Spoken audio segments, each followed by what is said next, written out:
Los evangelios relatan la vida de Jesús, su paso por esta tierra, pero cada evangelio lo relata de una forma un poco diferente, porque cada persona al momento de escribir era una persona distinta.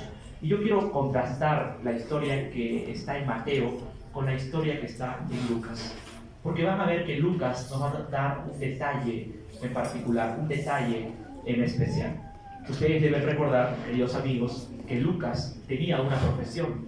Lucas era un doctor. Yo les pregunto, ¿cómo son los doctores? Son personas que observan mucho, ayudan, son muy detallistas. Y Lucas era así. Y eso se refleja en la forma de escribir de Lucas. Cuando nosotros vamos a ver la historia del día de hoy en el libro de Lucas, vamos a percatarnos de algunos detalles que no están en el libro de Mateo. Así que vamos a leer dos textos. El primero de ellos es Mateo 8, 23 al 27, y el segundo de ellos es Mateo 8, 22 al 25. Vamos a comenzar con Mateo. Después Jesús subió a la barca y sus discípulos lo siguieron, y de repente se levantó una tempestad tan grande en el mar que las olas cubrían la barca, pero él dormía. Entonces se le acercaron sus discípulos, lo despertaron y le dijeron: Señor, Señor, sálvanos, que morimos. Y él replicó: ¿por qué temen, hombres de poca fe? Entonces se levantó, reprendió al viento y al mar, y vino una completa calma. Y los hombres se maravillaron y decían: ¿quién es este que hasta el viento y el mar le obedecen? Muy bien, hemos leído la historia en Mateo. Ahora vamos a leer la historia en el libro de Lucas. Lucas 8, 22, 25. Aconteció un día que entró en una barca con sus discípulos y les dijo: pasemos al otro lado del lago. Y ellos partieron. Pero mientras navegaban, él se durmió, y se desencadenó una tempestad de viento en el lago, y se anegaban y peligraban. Y vinieron a él y le despertaron, diciendo: Maestro, Maestro, despierta que perecemos. Despertando él, reprendió al viento y las olas. Cesaron y se hizo abundante bonanza. Y les dijo: ¿dónde está vuestra fe? Y atemorizados se maravillaban y se decían unos a otros: ¿quién es este que aún los vientos y las aguas manda y éstas le obedecen? Me gusta cómo comienza la historia en el libro de Mateo. Dice que después de esto, es decir, después de Jesús hacer todos los milagros que yo les conté al inicio, Jesús subió en una barca y sus discípulos, ¿qué hacían? Le seguían. Es interesante, querido amigo, cómo la Biblia describe el actuar de los discípulos. Sabes, un discípulo de Jesús es alguien que sigue a Jesús. Un discípulo de Jesús es alguien que va detrás del Maestro. Un discípulo de Jesús es alguien que sigue los pasos del Maestro. Yo te pregunto, querido amigo, ¿tú ya eres un discípulo de Jesús? ¿Tú estás siguiendo a Jesús? Hay un versículo en la Biblia que dice: no confíes en tu propia prudencia, no confíes en tus conocimientos, no confíes en tu intuición. Amigo, tú eres un hombre pecador, yo soy un hombre pecador. Tenemos una naturaleza humana, una naturaleza pecaminosa, una naturaleza que no nos permite cada día ser mejores personas. Al contrario, la enfermedad del pecado es una enfermedad que a diario empieza a crecer y empieza a consumir nuestro corazón. Pero cuando tú eres un discípulo de Jesús, tú dejas tu prudencia, tú dejas tu pensamiento, tu inteligencia de un lado y tú miras al Salvador y dices: yo te sigo. Ahora, la vida cristiana, querido amigo, es una vida práctica. La vida cristiana no es teoría, la vida cristiana no es decir: amén, yo lo hago. Ustedes pueden ver en la vida de Jesús a un personaje llamado Pedro. Pedro siempre era valeroso, tenía gran ímpetu, siempre decía: yo, maestro, yo hago esto, yo hago lo otro. Pero cuando nosotros observamos la vida de Pedro, hay un momento en su vida en la que Pedro no pudo hacer todo lo que él decía. ¿Por qué? Porque la vida cristiana no solo es decir yo lo hago. La vida cristiana no es solo decir yo puedo, yo creo. La vida cristiana es una vida que se vive a diario. Es una vida que tú tienes que llevar cada día. Son hechos los que tienen que hablar por ti. Mira, yo te cuento una experiencia, querido amigo. Yo, sinceramente, hasta hace un poco antes del mes de marzo, no imaginaba estar acá. Yo estaba ya en Lima, a punto de continuar con mis estudios, y lo último que yo imaginaba era estar colportando, y más aún, lejos de familia, lejos de casa. ¿Y sabes algo? Yo allá en Lima tuve la oportunidad de muchas veces predicar, y hablaba de la fe, y les decía, hermanos, hay que creer, hay que confiar. Pero ¿saben algo? Yo llegué aquí a Juliaca, estoy en la casa de colportores, allá en la Rinconada, conocí a varias personas, dentro de ellos mi amigo Darwin. Nos enseñaron mucho acerca del colportaje, nos dijeron cómo colportar, cómo llegar a las personas. Y la teoría era fantástica, yo estaba emocionado. Recuerdo que la primera vez salí con Darwin y un amigo más, nos fuimos por los rieles y pasaron los días y empezamos a colportar. Y yo todo valeroso decía en mi mente, yo quiero colportar solo, porque yo creo que puedo, parece fácil. Sabes, una vez, querido amigo, yo empecé a colportar,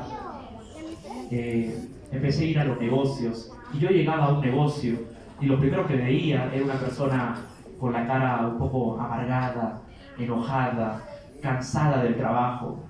Ahora, para mí era fácil, aparentemente. Yo llegaba, lo miraba y decía, no, siguiente.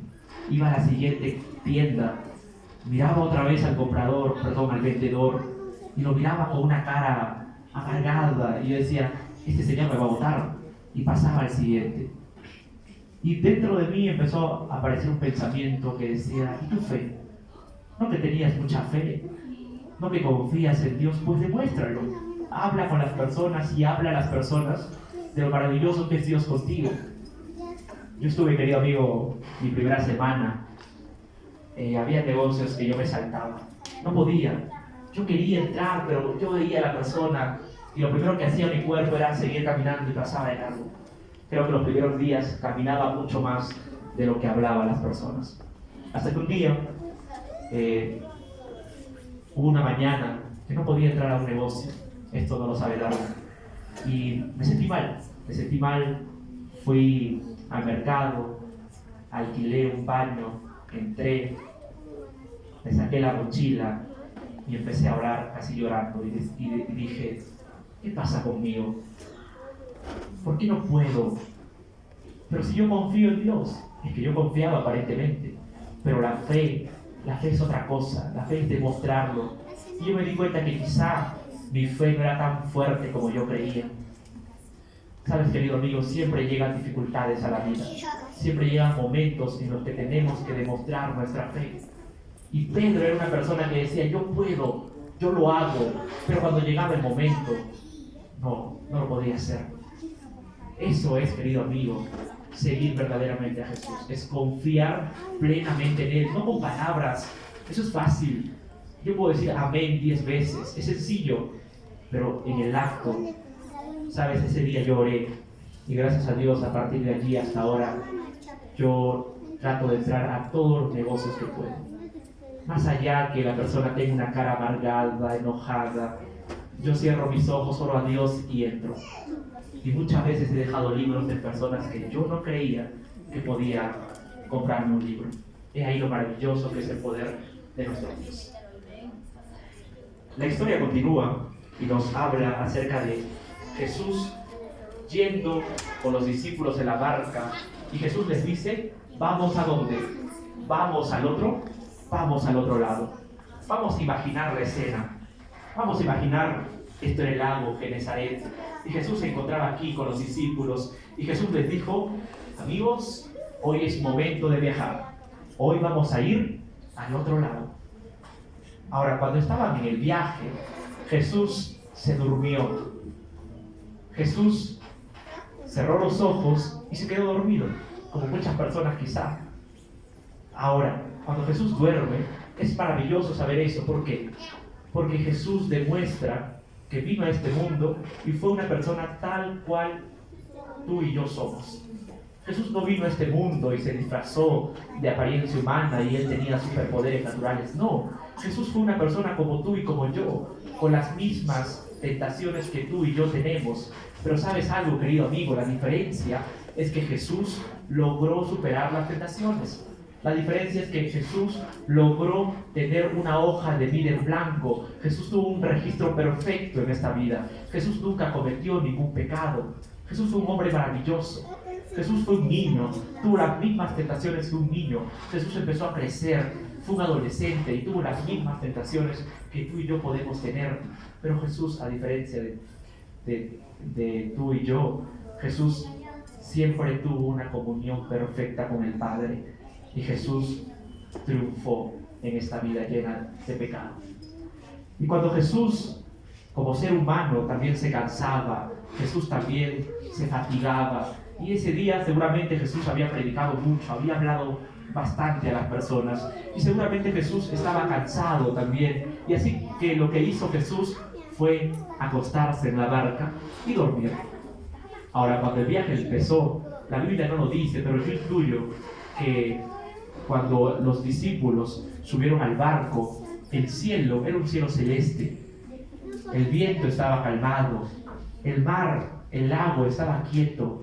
Pero cuando empezó el viaje, el cielo empezó a oscurecerse. Empezaron a aparecer nubes abultadas en el cielo. Empezó a correr un viento fuerte y los discípulos comenzaron a asustarse. Ahora, no pienses que la tempestad que se menciona en la Biblia, querido amigo, es una tempestad cualquiera. Sabes, los discípulos eran personas expertas al momento de pescar. Los discípulos no eran personas novatas. Los discípulos eran personas que dedicaban su vida entera a pescar. Eran pescadores de élite, eran pescadores experimentados. ¿Tú crees que era la primera tormenta que ellos enfrentaban en la vida? Por supuesto que no. Ellos habían enfrentado muchísimas más tormentas. Pero ¿qué pasó con esa tormenta? Esa tormenta fue un poco mucho más fuerte que las demás. Y seguramente cuando la tormenta empezó, los discípulos comenzaron a tratar con sus conocimientos, empezaron a tratar de salvar el barco. Y seguro Pedro le dijo: Jacobo, jala la cuerda. Juan, pon las velas para el norte. Felipe, viento a popa. Y no sé, tantos términos que pudo haber utilizado Pedro. Y Pedro trató con los discípulos de salvar el barco con sus fuerzas, porque ellos decían: bueno, es una tormenta más. Pero llegó un momento en los que ellos, los discípulos, se dieron cuenta que con sus conocimientos ellos no podían hacer nada.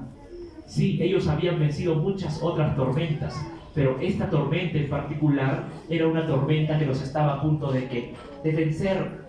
Y ellos se asustaron y dijeron: vamos a perecer, vamos a morir. A su costado estaba el maestro durmiendo. Y así que ellos se dieron cuenta que el único que podía salvar la embarcación era el maestro. Ahora, querido amigo, no te apresures en juzgar a los discípulos. Nosotros nos encontramos en un barco llamado vida. Y este barco muchas veces parece que se hunde. Sabes, la vida cristiana no es un mundo color de rosa. La vida cristiana es un mundo con pruebas, con dificultades. Los discípulos habían olvidado lo que el maestro les había dicho al inicio. ¿Recuerdan lo que el maestro les dijo en el libro de Lucas? Vamos al otro lado.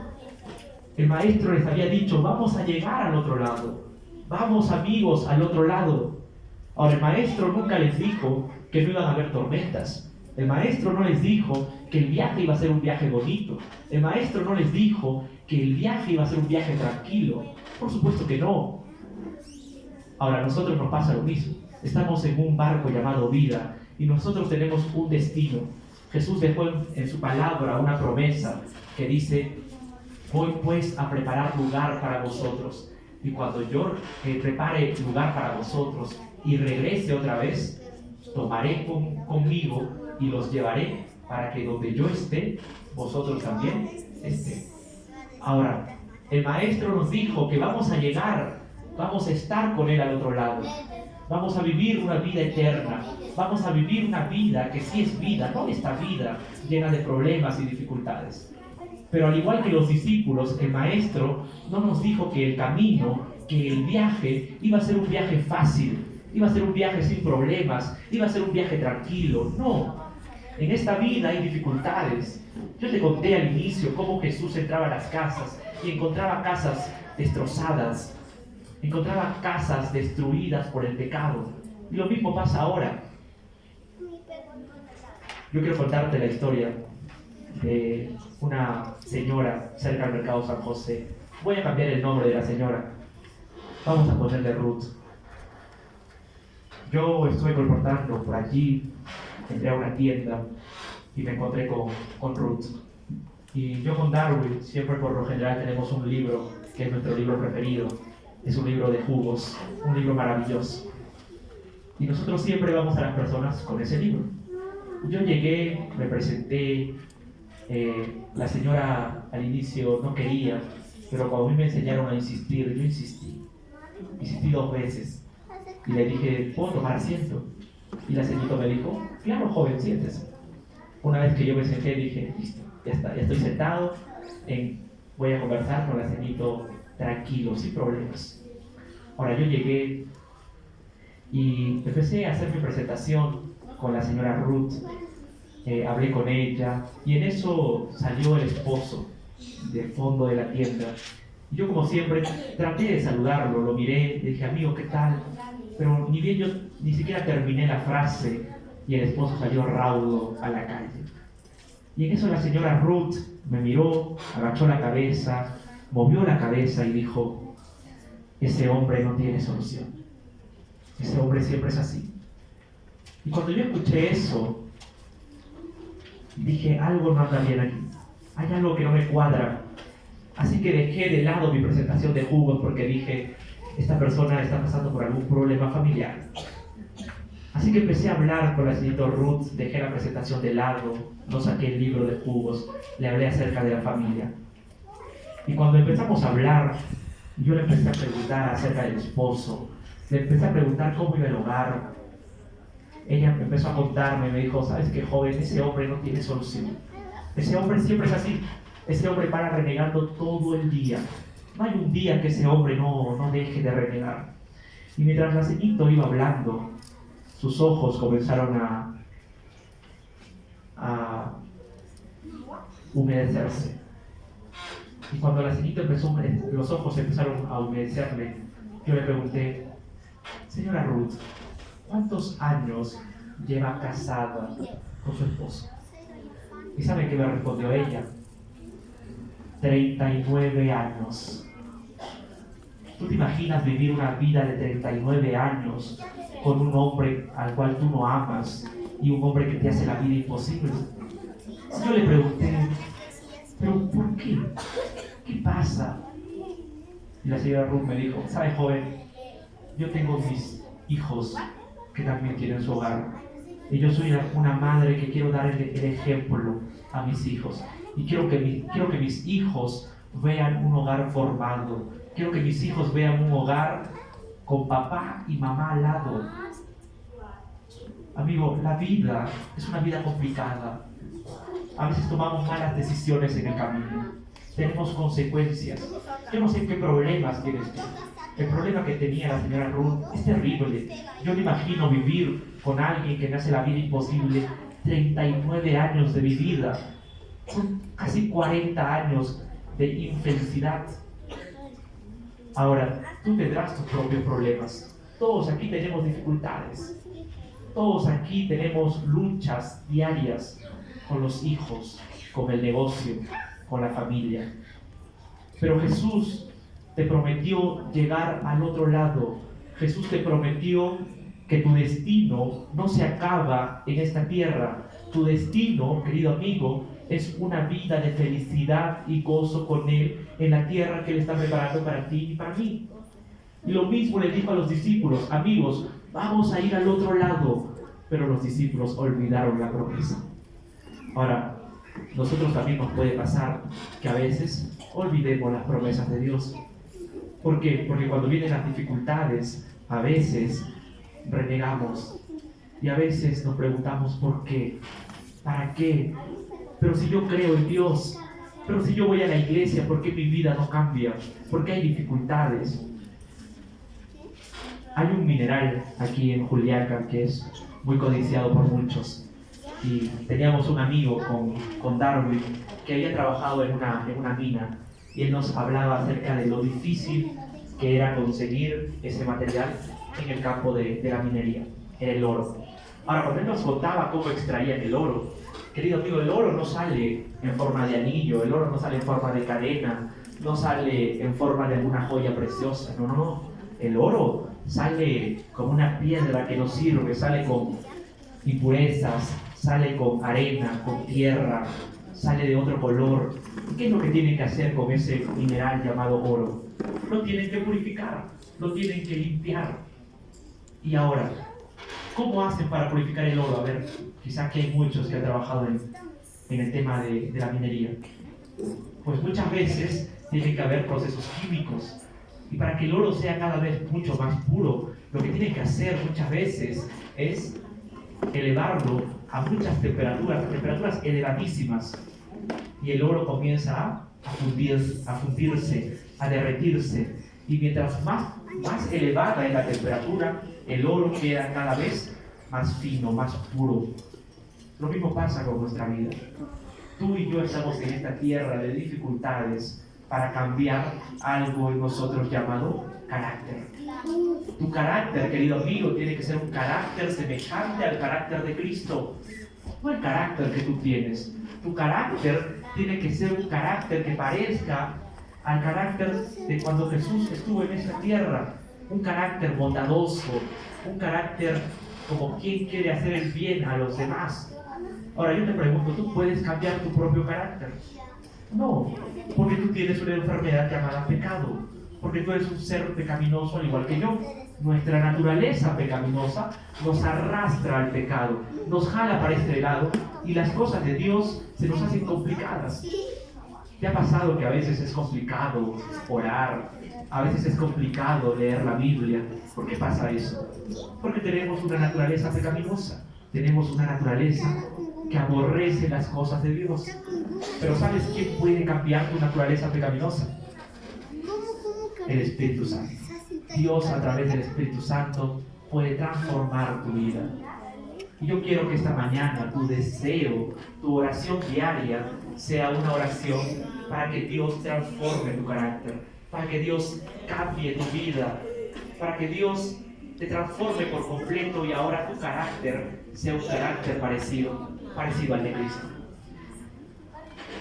Los discípulos enfrentaron una tormenta dificultosa. Los discípulos tenían conocimiento de la pesca.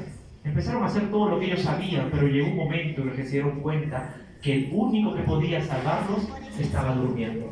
Así que lo despertaron. Sabes, aquí hay muchos profesionales quizás, hay muchos docentes, personas que han estudiado, personas que tienen capacidades extraordinarias. Quizá hay ingenieros, pastores. Pero ¿sabes algo? A veces, cuando vienen las dificultades a nuestra vida, tratamos de resolver esa dificultad, esa tempestad, con nuestro conocimiento, con nuestras habilidades. Pero va a llegar un momento, querido amigo, que va a llegar una tempestad, que tus conocimientos, que tus habilidades, que tu experiencia serán inútiles, porque esa tormenta estará a punto de vencerte. Y es ahí cuando tú tienes que recordar, querido amigo, que el único que puede calmar esa tormenta, el único que te puede dar esa paz que tú necesitas, ¿quién es? Jesús. ¿Qué esperas para buscarlo? La historia de hoy termina cuando los discípulos se preguntan, ¿quién es este que las olas, el viento y el mar le hacen caso? Los discípulos habían vivido mucho tiempo con Jesús, pero aún se preguntaban, ¿quién es este? Aún se preguntaban, ¿quién es? ¿Por qué le hacen caso a las olas? Tú puedes estar 10, 20, 30 años en la iglesia, pero no sé si aún te sigues preguntando, ¿quién es Cristo? No sé si aún lo conoces No sé si aún te has dado cuenta que Jesús, quien está a tu costado, es una persona poderosísima y que es capaz de transformar tu vida. Yo quiero invitarte, querido amigo, que te puedas poner de pie para hacer una oración para que podamos aceptar a Jesús en nuestra vida, para que podamos decirle: Jesús, yo con mis fuerzas no puedo. Jesús, yo con mis habilidades no puedo vencer las dificultades. Jesús, yo estoy compitiendo contra un león rugiente que está buscándome devorar. Y ese león rugiente es mucho más poderoso que yo.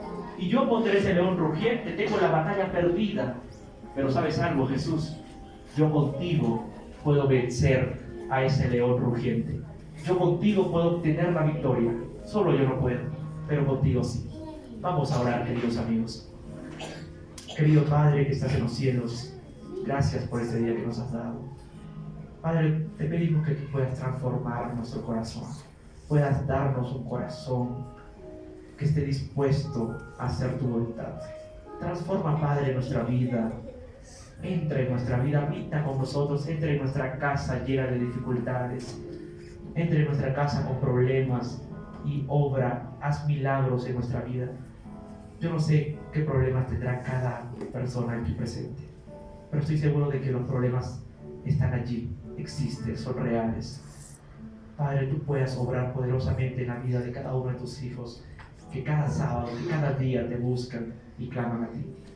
Bendice cada vida, cada familia, cada joven, cada madre, cada padre aquí presente. Todos estos favores te lo pedimos en el nombre de Jesús.